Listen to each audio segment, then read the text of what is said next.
আজকে আমরা আলোচনা করব মাইকেলিস মেন্টেন ইকুয়েশন সম্বন্ধে। 1913 সালে মাইকেলিস এন্ড মেন্টেন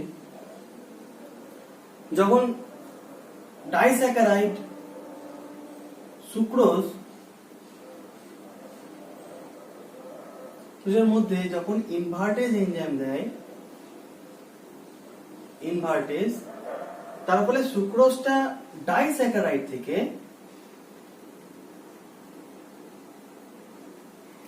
দুটি মনোস্যাকারাইডে ভেঙে যায়।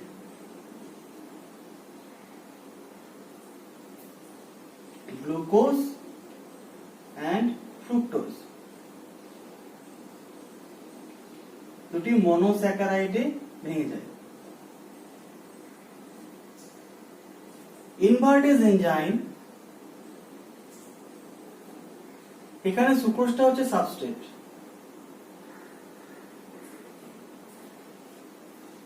এই ঘটনার পরিপ্রেক্ষিতে মাইকেলিস মেন্টেন ইকুয়েশন ডিরাইভড হয়। তো এখানে সুক্রোজ যদি সাবস্ট্রেট হয়, সাবস্ট্রেটের সাথে কি বাইন্ড হলো না, এনজাইম। মাইকেলিস মেন্টেনের ইকুয়েশন অনুসারে সাবস্ট্রেট সঙ্গে যখন এনজাইম ফার্স্টে বাইন্ড করে কি তৈরি করবে না, এনজাইম সাবস্ট্রেট কমপ্লেক্স। তো এনজাইম সাবস্ট্রেট কমপ্লেক্স হওয়ার জন্য যে ফার্স্ট অর্ডার যে রিঅ্যাকশনটা, রিঅ্যাকটেন্ট কনস্ট্যান্ট রয়েছে K1 রিঅ্যাকটেন্ট কনস্ট্যান্ট।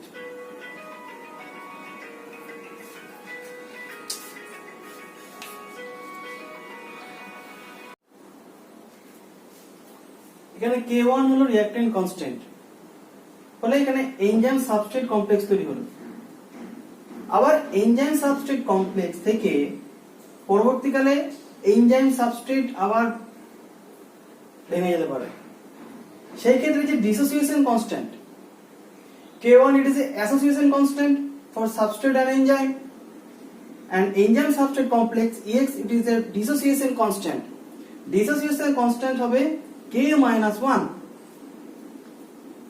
এইবার যখন এনজাইম প্লাস সাবস্ট্রেট স্যাচুরেশন লেভেলে যখন পৌঁছে যাবে, এনজাইম সাবস্ট্রেট প্রত্যেকজন বাইন্ড করে যাবে, সেই এনজাইম সাবস্ট্রেট কমপ্লেক্স থেকে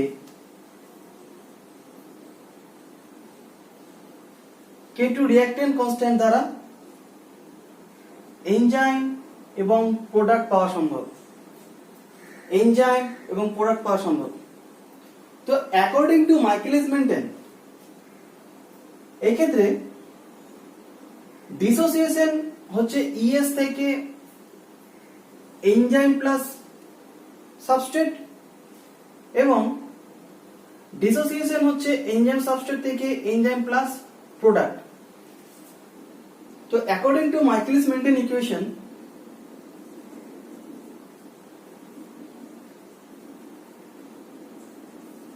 order of reaction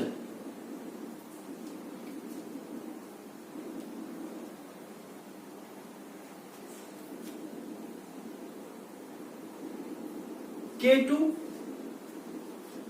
and K-1,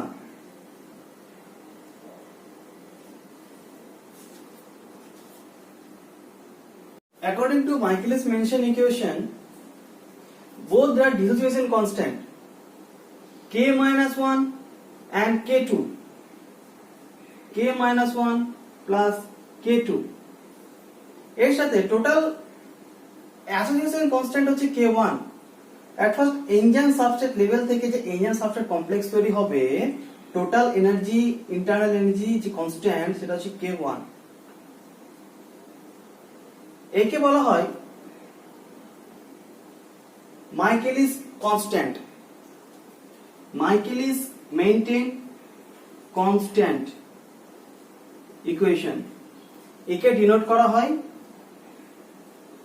Km দিয়ে। মাইকেলিস কনস্ট্যান্ট বা মাইকেলিস মেন্টেন কনস্ট্যান্ট ডিনোট করা হয় Km দিয়ে। তো এই enzyme according to Michaelis maintain যদি এনজাইম এবং সাবস্ট্রেট কনসেন্ট্রেশনের মধ্যে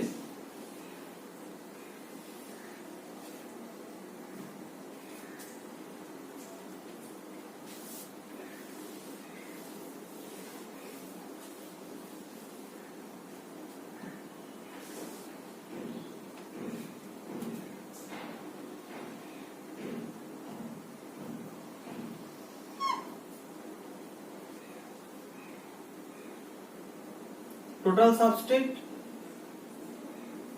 এবং velocity, reaction velocity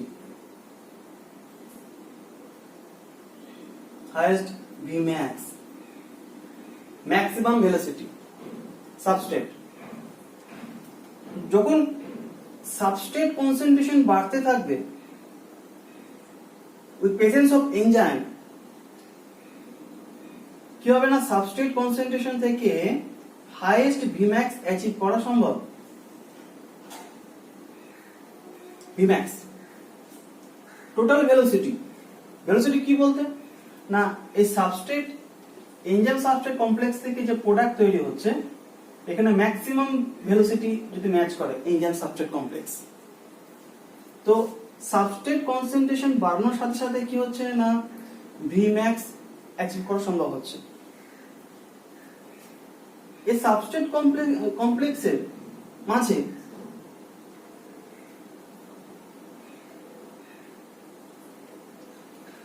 observe velocity V0 total maximum ভেলোসিটির হাফ যে কনস্ট্যান্ট সেটাকে বলা হচ্ছে Km।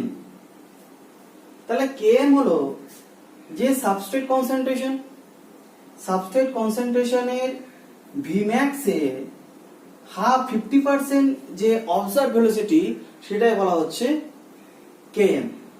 তো এই ক্ষেত্রে V0 equal to half Vmax, V0 equal to half Vmax, 50% of observed velocity, 50% of observed velocity of total maximum velocity যে constant সেটা হচ্ছে Km।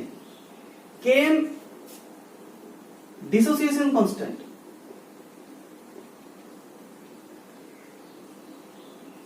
ডিসোসিয়েশন কনস্ট্যান্ট মানে এই এনজাইম সাবস্ট্রেট থেকে হয় প্রোডাক্ট আবার এনজাইম সাবস্ট্রেট তৈরি হচ্ছে, এটাই হচ্ছে ডিসোসিয়েশন। এই ক্ষেত্রে হাফ Vmax কন্ডিশনে Km equal to substrate, half Vmax কনসেন্ট্রেশনে Km equal to substrate. এইবার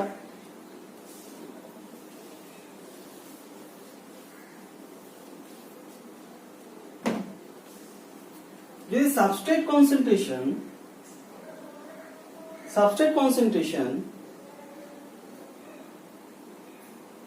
আর Km যদি সমান হয় তাহলে according to Michaelis Menten equation observe velocity equal to half Vmax।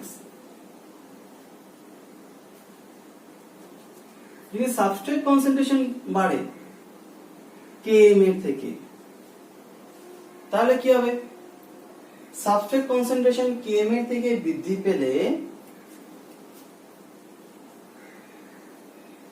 V equal to Vmax, V equal to Vmax, substrate concentration বৃদ্ধি পেলে। তো according Michaelis Menten equation maximum velocity Vmax equal to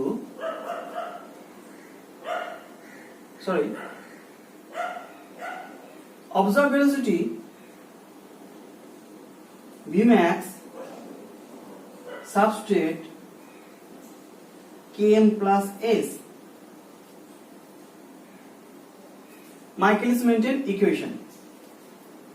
এবার যদি Km আর S যদি সমান হয়ে যায়, so Vmax substrate Km এর জায়গায় কি হবে S plus S, Vmax S by 2S equal to half Vmax। Half V max. এটা হলো মাইকেলিস মেন্টন ইকুয়েশন। মানে এনজাইমের সাথে যতক্ষণ না সাবস্ট্রেট এনজাইম সাবস্ট্রেট কমপ্লেক্স তৈরি হবে, সেই এনজাইম সাবস্ট্রেট কমপ্লেক্স তৈরি হওয়ার সাথে সাথে ভি ম্যাক্স অ্যাচিভ করবে।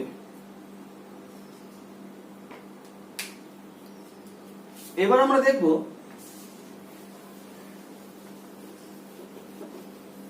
যে মাইকেলিস মেন্টেন ইকুয়েশনের বা অ্যাকর্ডিং টু মাইকেলিস মেন্টেনের রিঅ্যাকশন অ্যাপ্রোচ কি কি।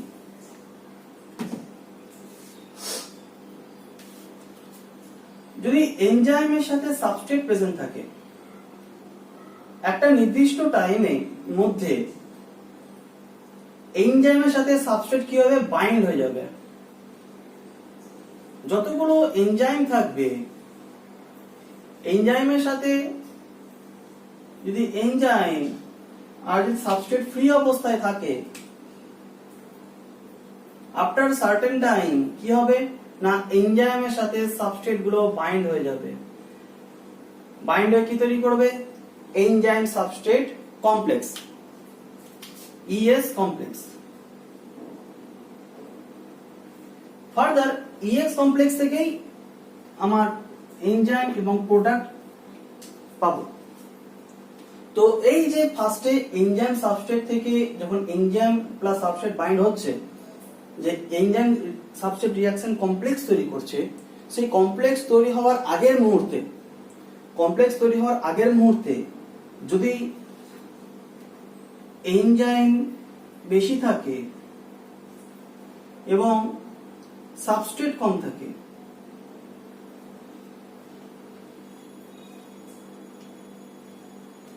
কি হবে, দুটো বাইন্ড করে যাবে।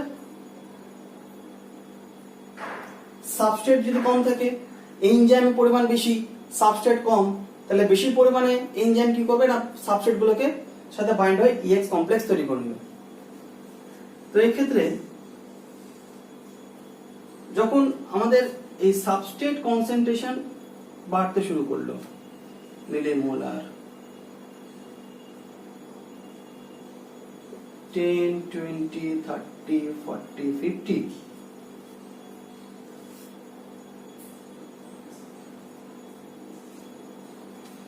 velocity,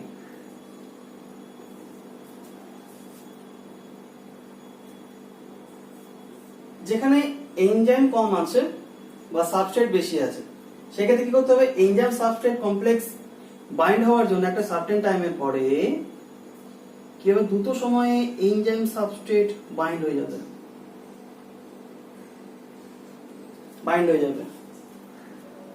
যখন এনজাইম নাম্বারটা লিমিটেড। এরপরে যদি সাবস্ট্রেট কনসেন্ট্রেশন বাড়িয়ে দেওয়া যায়, বাট যেখানে এনজাইম হচ্ছে লিমিটেড, তো ম্যাক্সিমাম ইএস অ্যাচিভ করার পরে ইএস কমপ্লেক্সটা যখন স্টেডি স্টেটে চলে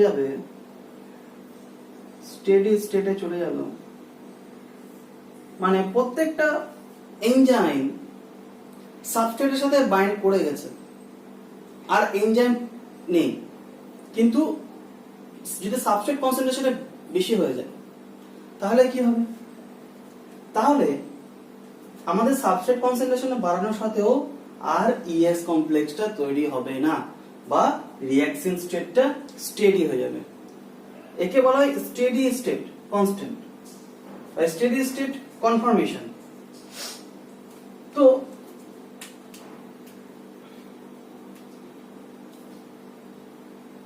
যখন এই কন্ডিশনে কি ছিল, এনজাইম বেশি ছিল, সাবস্ট্রেট কম ছিল, এখানে হচ্ছে mix enzyme more or less equal to substrate. আর এই ক্ষেত্রে এনজাইম কম বাট সাবস্ট্রেট বেশি, তো ফার্স্ট, সেকেন্ড এন্ড থার্ড তিনটে অ্যাপ্রোচ পেলাম আমরা। তো ফার্স্ট অ্যাপ্রোচ হচ্ছে যেখানে এনজাইম বেশি সাবস্ট্রেট কম, মানে দ্রুত enzyme substrate complex then enzyme and product তৈরি হয়ে যাবে। তো ফার্স্ট অর্ডার রিঅ্যাকশনকে বলা হচ্ছে first order reaction. First order reaction.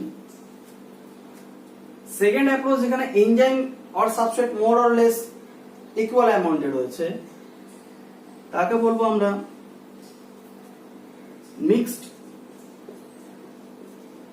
Order reaction. Mixed order reaction এই ক্ষেত্রে যদি আমাদের তাহলে ভিম্যাক্স আর অ্যাচিভ করা যাচ্ছে না, যতই সাবস্ট্রেট কনসেন্ট্রেশন বাড়ায় সেই সাবস্ট্রেট আর ইএস কমপ্লেক্সে কনভার্ট হবে না। একে বলা হচ্ছে 3 number approach zero order reaction. Zero order reaction. Zero order reaction steady state. তাহলে দেখলাম first order reaction, mixed order reaction and zero order reaction. এরপরে যে স্টেডি স্টেট অ্যাজাম্পশন পেলাম আমরা, স্টেডি স্টেট সেটা দেখবো আবার একটু, যেখানে এনজাইম সাবস্ট্রেট কমপ্লেক্স কি হচ্ছে না স্যাচুরেটেড লেভেলে চলে গেছে, মানে আর যতই আমরা সাবস্ট্রেট কনসেন্ট্রেশন বাড়াই সেই ক্ষেত্রে আর এনজাইম সাবস্ট্রেট কমপ্লেক্স তৈরি হবে না। বাট যদি আমাদের এনজাইমের কনসেন্ট্রেশনটা বাড়াই অ্যাজ ওয়েল অ্যাজ সাবস্ট্রেট, তবে এনজাইম সাবস্ট্রেট তৈরি হওয়া সম্ভব। In saturation level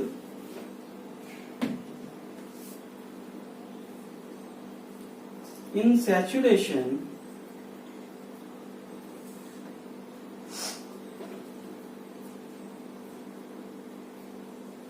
steady state conformation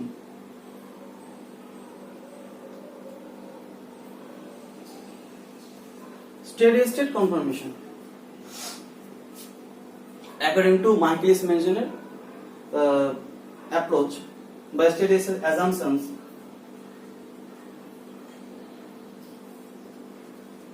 আচ্ছা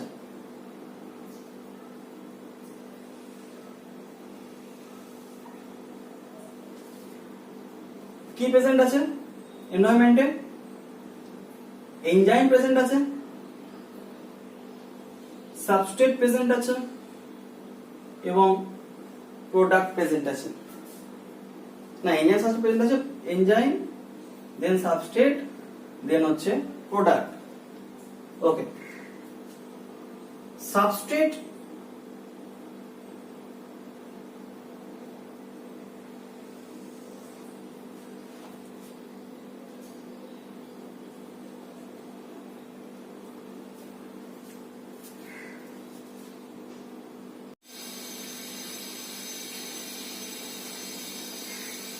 রিঅ্যাকশন যখন ফরওয়ার্ড রিঅ্যাকশন হবে তখন সাবস্ট্রেট প্রেজেন্ট আছে, এনজাইম প্রেজেন্ট আছে এবং প্রোডাক্ট কনভার্ট হবে। তাহলে কি হবে না সাবস্ট্রেটের লেভেলটা ডিক্রিজ হতে থাকবে এবং অ্যাজ ওয়েল অ্যাজ কি হবে না প্রোডাক্টের কনসেন্ট্রেশনটা বাড়তে থাকবে।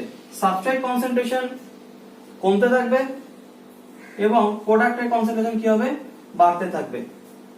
যদি টোটাল অ্যামাউন্ট অফ এনজাইম এই গ্রাউন্ড লেভেলে প্রেজেন্ট থাকে, গ্রাউন্ড লেভেলে যখন প্রেজেন্ট থাকবে এনজাইম, তখন এনজাইমের সাথে সাবস্ট্রেট যখন কনভার্ট যুক্ত হবে তখন কি তৈরি করবে না এনজাইম সাবস্ট্রেট কমপ্লেক্স তৈরি করবে। গ্রাউন্ড লেভেলে এনজাইম সাবস্ট্রেট কমপ্লেক্স তৈরি করবে। আর টোটাল এনজাইম যদি total enzyme ET total enzyme and ground লেভেলে যে স্যাচুরেশন লেভেলে এনজাইমের সাথে ইএস যদি বাইন্ড করে যায় বা এখানে যদি স্যাচুরেটেড হয়ে যায়,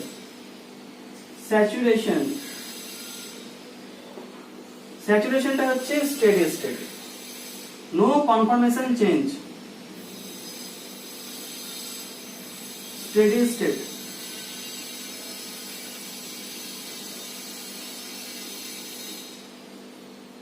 no conformation or no dissociation. তো এখানে কি হবে, রিঅ্যাকশনটা স্টপ হয়ে যাবে। এটা হচ্ছে স্টেডি স্টেট অ্যাজাম্পশন, মানে সাবস্ট্রেট কনসেন্ট্রেশন যত বাড়তে থাকবে, কমতে থাকবে, সাবস্ট্রেট কনসেন্ট্রেশন এখানে ডিক্রিজ হচ্ছে, decreasing order, product concentration increasing order. আর গ্রাউন্ড লেভেলে যখন এনজাইমের সাথে সাবস্ট্রেট বাইন্ড হচ্ছে তখন এনজাইম সাবস্ট্রেট লেভেল তৈরি হচ্ছে, এবং টোটাল এনজাইম যদি ইটি হয় তাহলে সেটা হচ্ছে ইএস বা স্যাচুরেটেড লেভেল।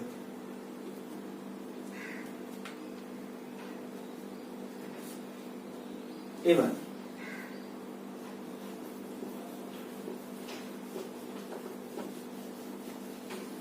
যখন এনজাইম সাবস্ট্রেট কমপ্লেক্স থেকে প্রোডাক্ট তৈরি হবে, সেই প্রোডাক্টের ডিসোসিয়েশন হওয়ার জন্য আমরা দেখলাম E plus S, ES and E plus P, K1 minus K1, K2। তাহলে যখন এই এনজাইম সাবস্ট্রেট কমপ্লেক্স তৈরি হচ্ছে, যখন স্যাচুরেশন হচ্ছে, এই ক্ষেত্রে কি হবে, প্রোডাক্ট হওয়ার জন্য বাই চান্স যদি enzyme substrate complex backward reaction না করে during saturation, enzyme substrate complex থেকে কি তৈরি হবে না, প্রোডাক্ট তৈরি হবে। তো এই রিঅ্যাকশন ফরওয়ার্ড হওয়ার জন্য যে রিঅ্যাকট্যান্ট কনস্ট্যান্ট রয়েছে সেটা হচ্ছে K2। তাহলে এই K2 এর জন্যই আমাদের এখানে টোটাল ভেলোসিটি Vmax পাওয়া সম্ভব। মানে এই যে সাবস্ট্রেট ভেলোসিটি, সাবস্ট্রেট যখন প্রোডাক্টে কনভার্ট হবে, হাইয়েস্ট ম্যাক্সিমাম ভেলোসিটি Vmax যখন প্রোডাক্টে কনভার্ট হলো, এই ক্ষেত্রে কি হবে, V টোটাল ভেলোসিটি और ऑब्जर्व वेलोसिटी Vmax। তাহলে K2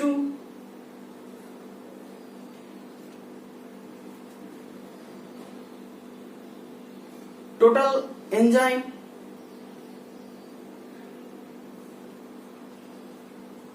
ET Vmax।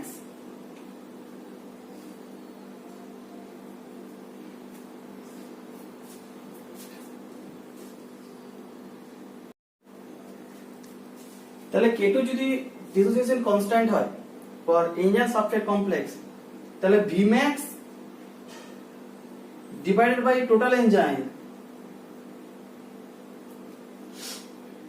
Equal to K2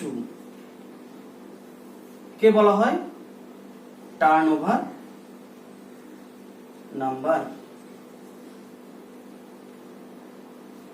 Vmax by ET equal to turnover number. Turnover নাম্বারের কনস্ট্যান্ট হচ্ছে K2।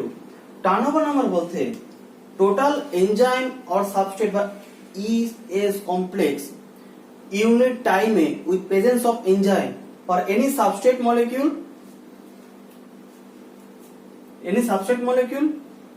unit time যে প্রোডাক্টে কনভার্ট হচ্ছে সেই রেট কে বলা হচ্ছে, কনভার্সন হওয়ার রেট কে বলা হচ্ছে টার্নওভার নাম্বার।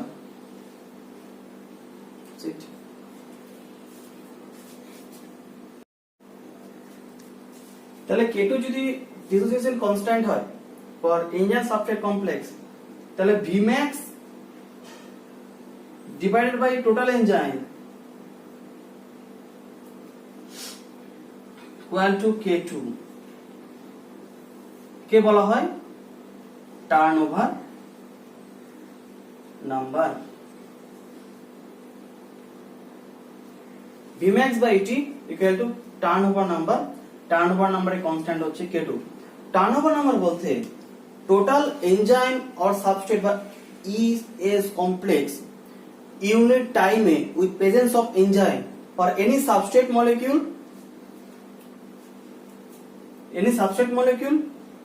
unit time যে প্রোডাক্টে কনভার্ট হচ্ছে সেই রেটকে বলা হচ্ছে, কনভার্সন হওয়ার রেটকে বলা হচ্ছে টার্নওভার নাম্বার।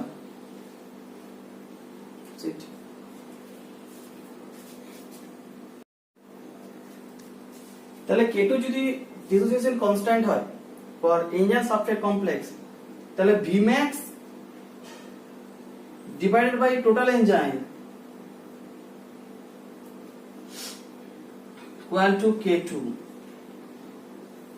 কে বলা হয় turnover number. Vmax by T equal to turnover number. Turnover নাম্বারের কনস্ট্যান্ট হচ্ছে K2। টার্নওভার নাম্বার বলতে টোটাল এনজাইম অর সাবস্ট্রেট বা ES কমপ্লেক্স ইউনিট টাইমে with presence of enzyme or any substrate molecule unit টাইমে যে প্রোডাক্টে কনভার্ট হচ্ছে সেই রেটকে বলা হচ্ছে, কনভার্সন হওয়ার রেটকে বলা হচ্ছে টার্নওভার নাম্বার।